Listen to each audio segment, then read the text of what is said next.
굿모닝 행정학 진행하는 여러분의 영디 최영희입니다. 41일 차인데 헐 여기 오티가 있네요.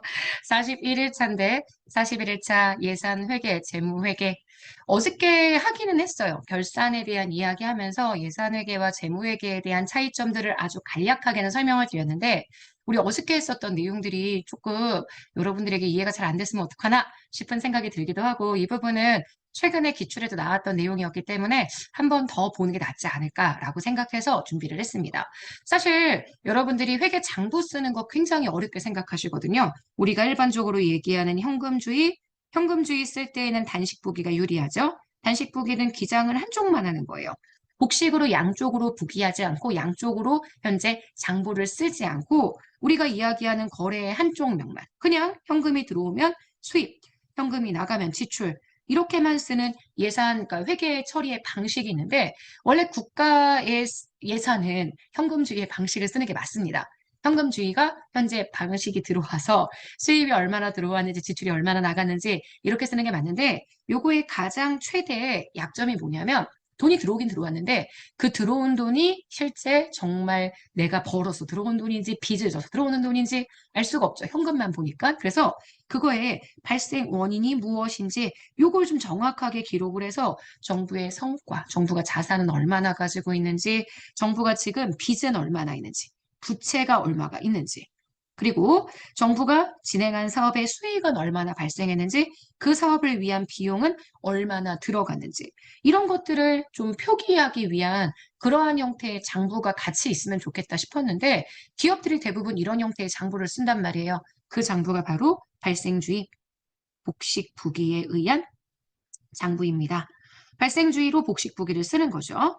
그래서 지금 보시는 세입세출 결산은 예산회계를 바탕으로 현금지휘와 단식부기로 기장을 합니다. 근데 결산보고서의 형식에 해당하는 재무제표는 지금 재무회계 형태로요. 발생주의와 복식부기를 통해서 장부를 써주게 되죠. 그래서 아까 얘기했었던 자산, 부채 이런 것들은 재정 상태라고 이야기를 하고요. 그 다음 수익, 비용 이건 재정 운용표라고 이야기를 하고요. 순자산 변동표라고 얘기하죠. 자산에서 부채를 뺀 값입니다. 그래서 이런 것들을 통해서 현재 정부가 자산이나 부채는 얼마나 갖고 있는지, 수익과 비용은 얼마나 있는지, 자산과 부채, 자본이나 자산 같은 의미죠. 자산과 부채 두 개 다 재정의 현재 상태를 보여주고 있고요. 그 다음 재정, 수익이나 비용이 얼마나 발생했는지는 현재 재정에 대한 운영, 그 다음 이거에서 파생되는 순자산 변동표까지 같이 써주시면 됩니다. 자, 성과보고서는 아시겠지만 재정사업에 대한 성과보고서, 재정운영의 효율성을 증진시키기 위한 방안으로 성과계획서와 성과보고서 첨부되는 건 알고 계실 거고요. 그래서 결산보고서에 이런 형식이 들어간다는 걸 먼저 기억해 주시고 그래서 이 중에서 재무제표가 워낙 중요한 부분이다 보니까 우리가 재무제표를 따로 공부를 하죠. 재정상태표는 재정상태표 작성하는 날 현재 자산, 부채, 요것들 명세, 상호, 관계, 재정의 상태를 나타내는 재무제표인데 기업 입장에서 대차대조표와 비슷하다. 거의 같다고 보셔도 무방합니다. 어쨌든 자산, 그 다음 부채, 자산 마이너스 부채의 순자산 세 가지로 그 항목이 구성이 되고요. 자, 재정 운영표는 회계연도 동안 수행한 정책 또는 사업의 원가, 재정 운영에 따른 원가의 회수 명세, 결국 재정의 운영 결과를 나타내는 재무제표입니다. 그래서 수익에서 마이너스 비용 이렇게 되고요. 그 다음 순자산 변동표, 회계연도 동안 순자산의 변동 명세를 표시하는 재무제표. 그래서 이렇게 세 가지가 결산보고서에 들어가는 재무제표의 구성 내용이라는 점을 정확하게 알고 계시면 될 것 같습니다. 자, 그럼 요거에 관련돼 있는 문제 좀 풀게요. 41일차요. 자, 1번입니다.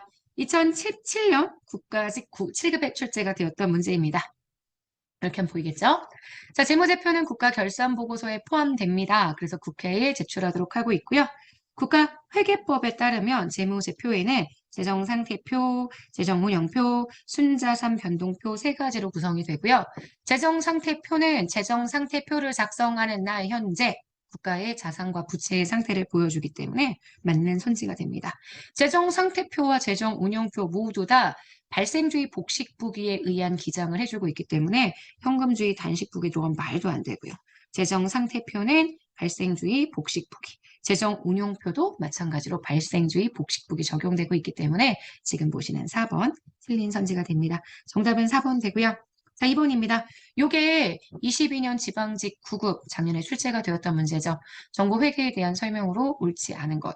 국가의 회계는 디브레인 시스템을 통해서 맞죠? 디지털 예산회계 시스템 통해서 요것과 비슷한 지금 정부 조직에 적용되는 회계 프로그램이 지방자치단체 이 호조 시스템입니다. 요거는 사실 작년 지방직에 출제가 되어서 여러분들이 좀 익숙해지셨을 거고 대부분 디브레인 많이 기억하시죠? 이 디브레인은 국가재정법상의 예산제도 개혁의 한 방안이기 때문에 되게 중요하게 보셔야 하는 내용입니다. 재무회계는 현금주의 단식부기의 회계 방식? 아닙니다. 발생주의 복식부기죠.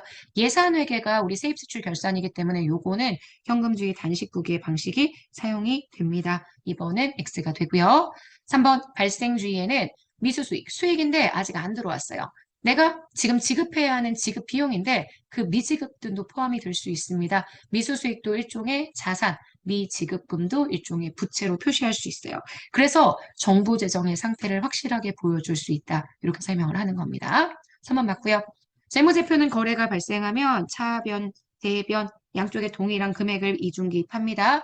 복식부기의 방식 쓰고 있기 때문에 우리가 거래에서 발생하는 오류의 자기 검증 기능이 있다라고 표현을 해주게 되죠.